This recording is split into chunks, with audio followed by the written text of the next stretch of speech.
Kikita natin ngayon sa ating screen ang isa pang span na talagang renovated na and to be repaired. Ito, right after nitong sa araw na ito, sisimentohin na raw po ito, ilalagyan na ng pavement.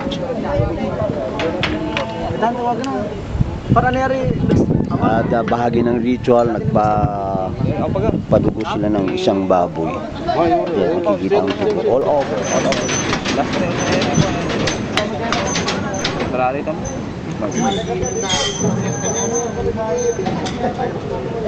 Inaantabayanan po natin ang umpisa ng pagsisimento nitong span na ito at ang actual location natin na nandito tayo sa south end ng Magapit Suspension Bridge, and we are giving you a live coverage nitong cementing project, kaugnay pa rin ng repair po ng naturang bridge. Ayan.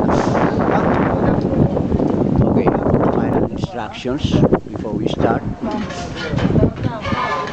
Okay, inihanda na lahat ng mga kagamitan upang maumpisa na po ang pagsisimento ng naturang span. Okay, all systems go na. Sir, kahit rain or shine, itutuloy natin ito kahit umulan kasi yung medyo